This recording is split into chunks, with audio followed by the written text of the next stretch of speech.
Good morning, everyone. My name is Natalie Adam. I'm a third-year medical student, and we're doing our Physician Health Mentoring Initiative where we're interviewing OBGYNs to talk about their career, how they got there, and other details as such.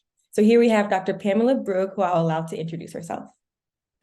Yes, good morning. I am Dr. Pamela Brug. I am a obstetrician gynecologist.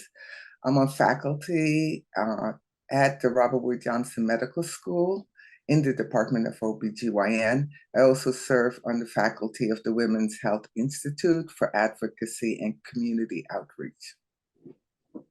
Awesome. So we'll just get started with our questions for you. The first question being, why did you choose OBGYN? And if you could go back, would you change? I'll start with answering the second question first, which I would not change. I am super happy with the field that I chose.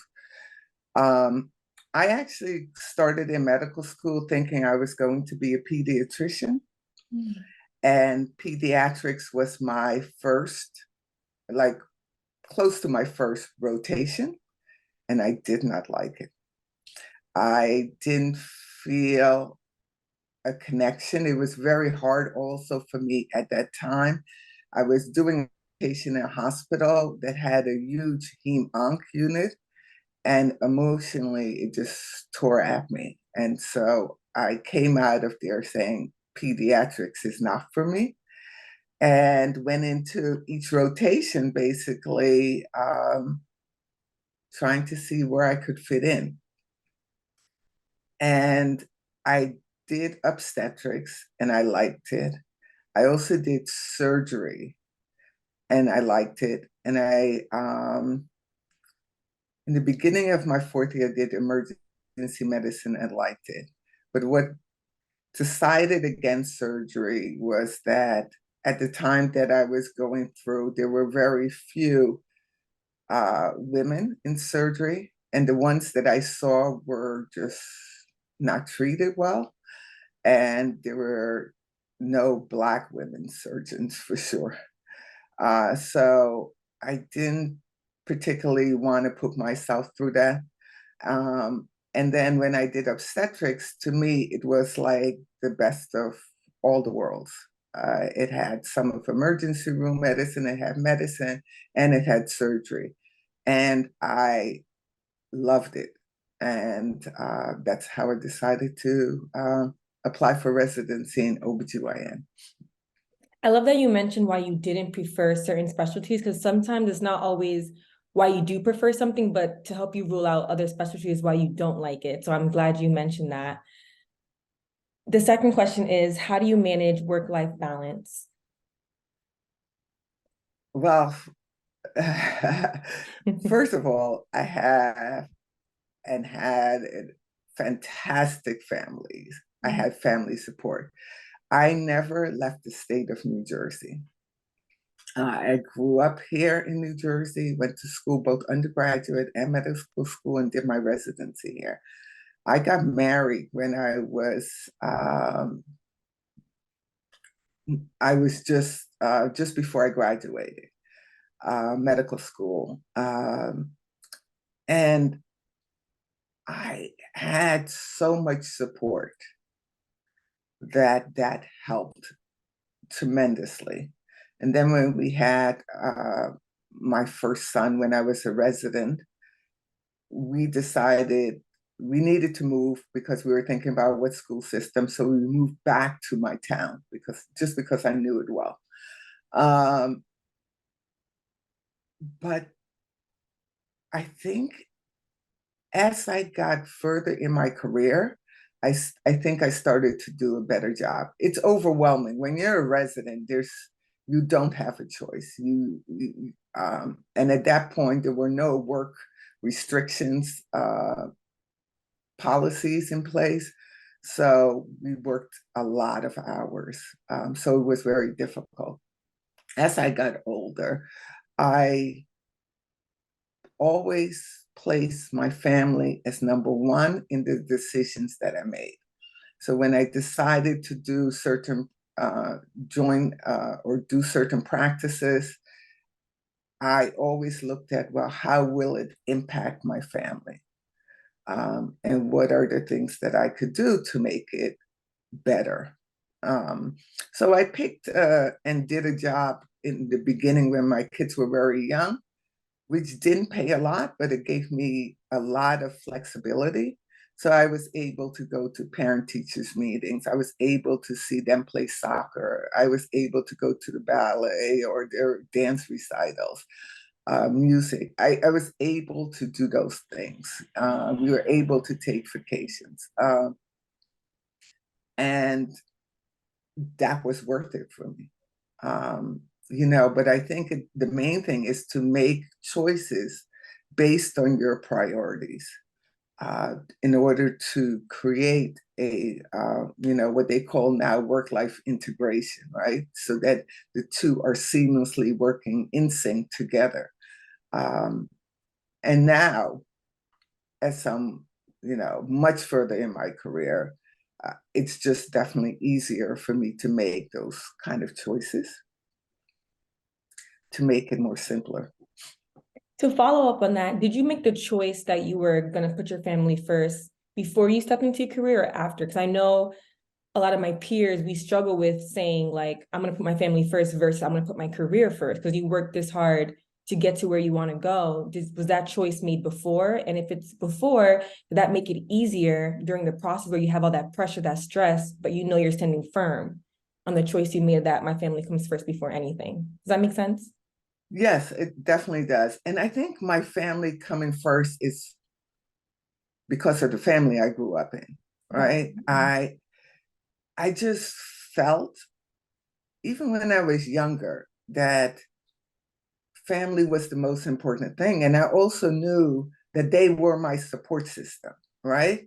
Uh, they were my strength. They are the ones that kept saying, no matter what anyone said, Pam, you can do this, you can make it, uh, there's nothing that you can't do.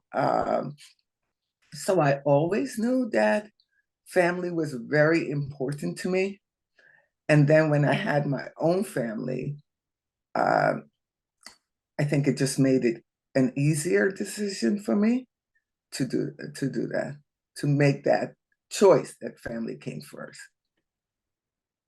I love It's that. hard. It's not easy. But like I said, I made certain choices in my career that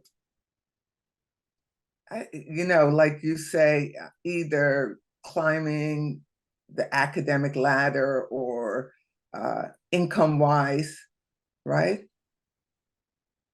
That were restricted because I made a choice that my family came first, right?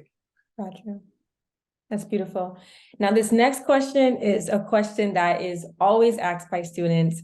How long did it take for you to pay off your loans, and are you still paying them off? Oh, thank God, no. I'm done. Amazing.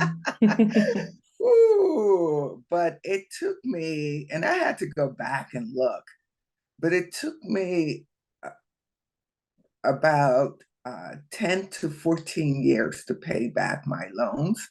And that was only because part of it was that I deferred my loans through residency. And I think if I had to go back, that's one thing I wouldn't have done. I think I would have liked to have gotten started to pay it back right after when became a resident. Because it just extended more interest. That was a nightmare, but So you started paying your loans back beginning when you were in attending, starting that year? yes, Got you. yes, Okay. yes, Yeah. yes. You can, and you can pay like at that point. I could pay like really either small amounts or just defer the payment to when I finished residency, and so I did. Would you say that your salary makes the journey worth it? Because I know it's obviously it's really hard, and sometimes we think about, I mean, the money aspect is in the decision making to choose this career. So would you say that where you are now, your salary makes all that hardship, all that stress, does it make it all worth it? Oh,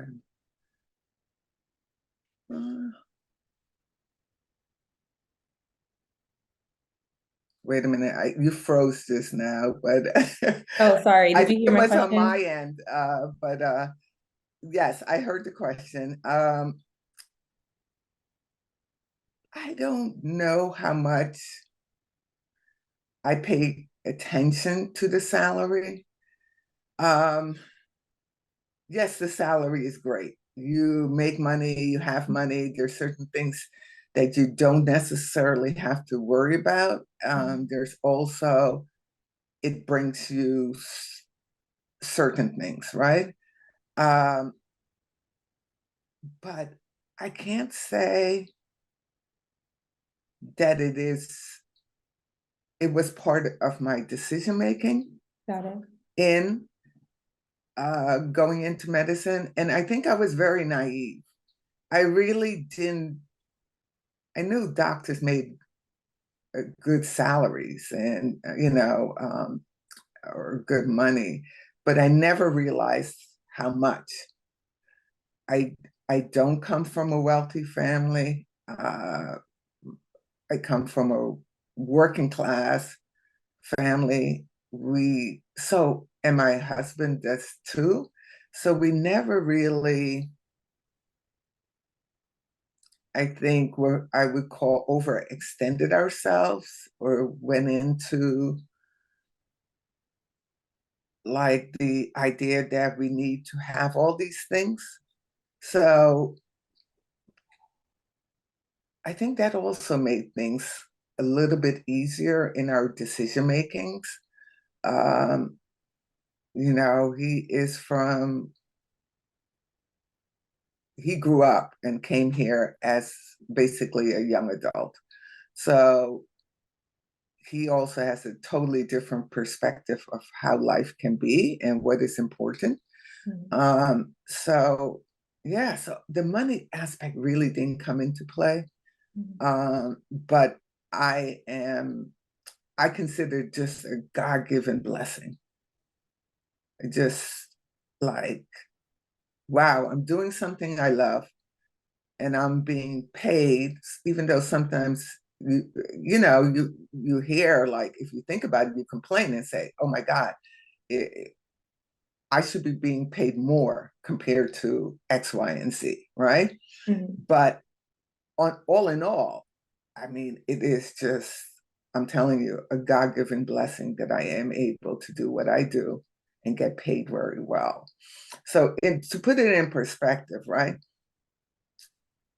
When I started, at one point, I was working in Jersey City, and we were actually had a practice that allowed us to see all kinds of insurance, no insurance, Medicaid, etc. And then malpractice came into play, maybe about 4 or 5 years down the line. Malpractice it was, for me, it was going to be $100,000 a year, right? And I looked at it as, yes, I could pay it, right? It might have been a little struggle in the beginning, but yes, I could pay it. But I thought about it and said, $100,000, and now you have growing children. That's like $1 million in 10 years, just giving away. So yeah, my income allowed me to pay it, but I just decided, okay, I have to change what I'm doing and find something else that's not going to make me pay $100,000 out every year. So the income, yeah, is great. Got it. Makes sense. How was your journey through medical school? Very broad. My journey was great in many ways. Because I have lifelong friends Wow. that I that went through a very hard time with me, and we still keep in touch. I I think that's what helped. Mhm. One of the things I always tell students, don't think, and including undergraduate, don't think you need to do this by yourself. Yeah. Find a group that you can work with, study with, that become like your school family, right? Especially in medical school, you put in all those hours studying. You're kind of restricting how often you can see your family on its, you know, um, and allow yourself to ask for help. Mhm. And these groups allowed you to, like my friends, if I was struggling in a class, they would help. If they were struggling, I would try to help. But it was like we were just each other total support system. So it made the journey through medical school a lot more tolerable and a lot more, you think of it as better, much better than if you were doing it on your own. I'm glad you said that because community is so important. In my first year, I was one of those students that was like, I don't want anyone to know I'm struggling. I don't want anyone to know that I'm not doing well because I was embarrassed. But I realize now, like you forego a lot of friendships that could be made because everyone's going through something, maybe not in the same Yes. way, but everyone's going through something, and having that community, it kind of pushes you because if you see someone else pushing through their struggle, you want to push through yours as well. So I'm glad you mentioned how community really impacted your journey through medical school. Yeah, I think that was essential, right? And we also had, at that time, we had a biomedical careers program that also had faculty that supported us. There Mhm. was a director there. Um, I was involved in the Student National Medical Association, so that even brought in more support systems. So building your community around you is, I think, essential. And I Mhm. think it starts from the undergraduate level. I think one of the things is that you don't realize it. Like, I think I went through high school and did very well. And you think, well, I'm smart. Why would I need help from others? Right. Right.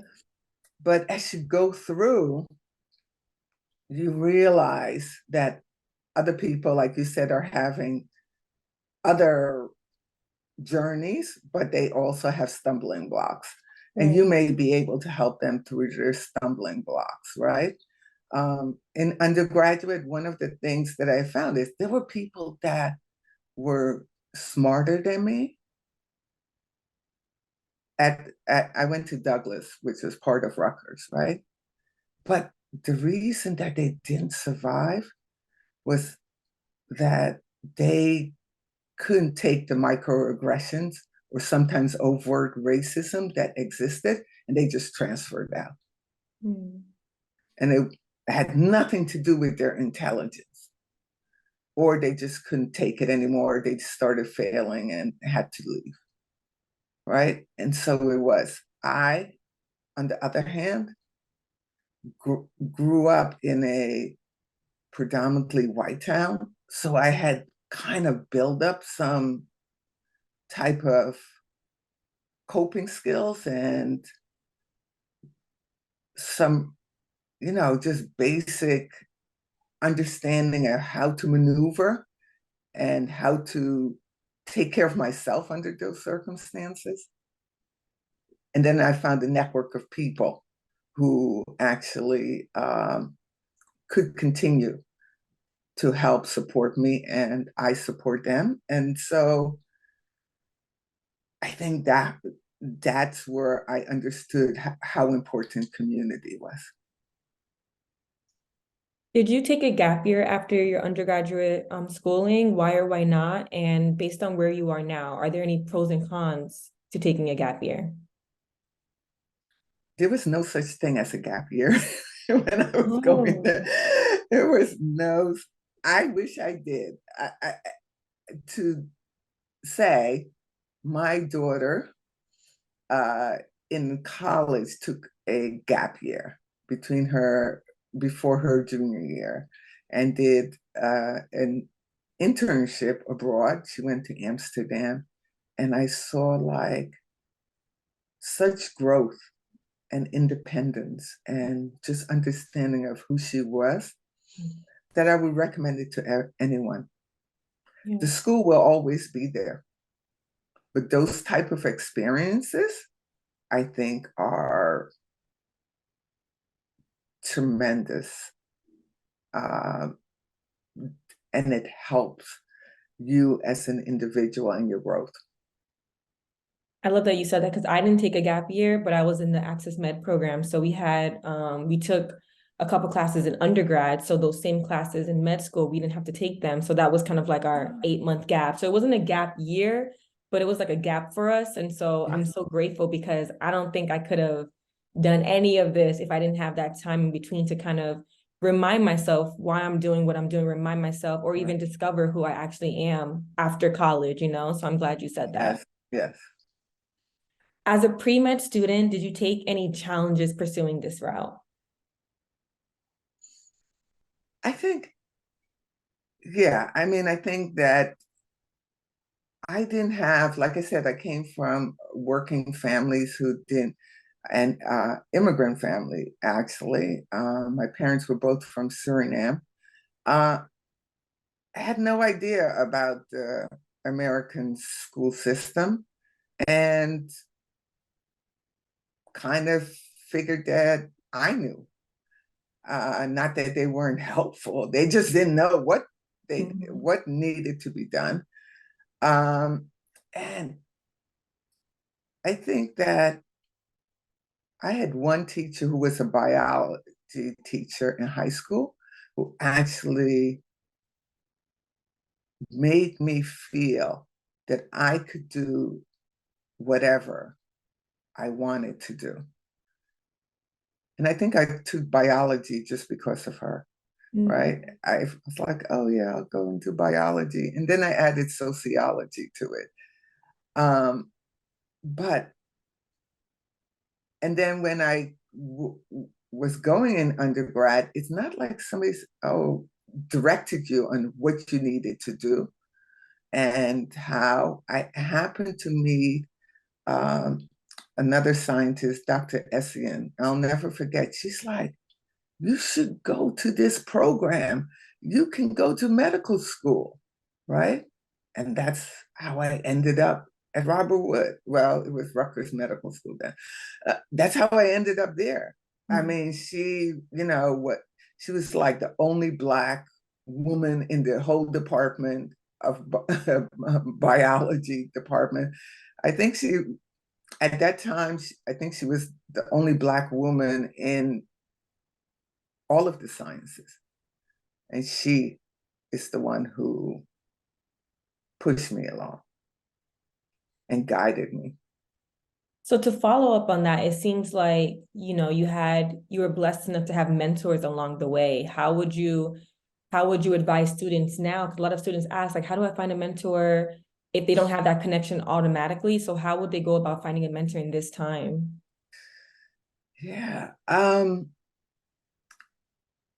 Look around and see, Mm, you know, who you may want to emulate or mhm, be like, or somebody that is doing something that you would like to do, but definitely that you can have a rapport with. And you can have different mentors, right? mhm. Um, like Dr. Essing happened to be a Black woman, but Mrs. Pasteur was a white woman, and she was my biology teacher, right? it doesn't, it could, they both happen to be women, but you may find some great male mentors too.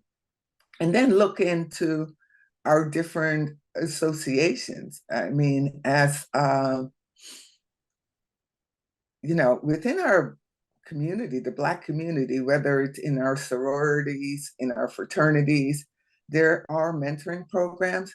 I know I'm president of the New Jersey Black Women's Physicians Association, and how we form our mentoring is we have research collaboratives. We do all kinds of research stemming from vaccine hesitancy to education regarding hair products to we're doing one on developing an app to link like-minded physicians and patients together.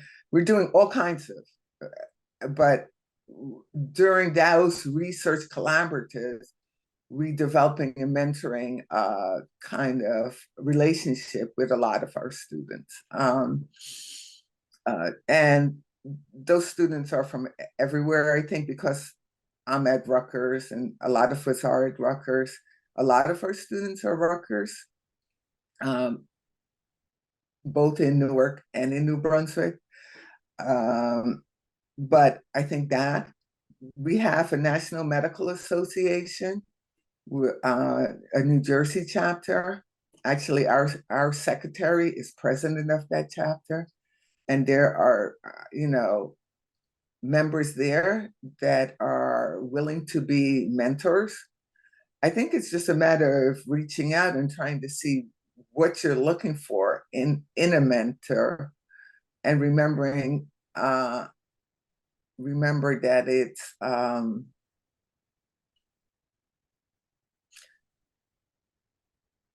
it doesn't have to be just one person for everything. You could have several mentors. That makes sense. And our last question of this interview is, what is one piece of advice that you can give to pre-medical students?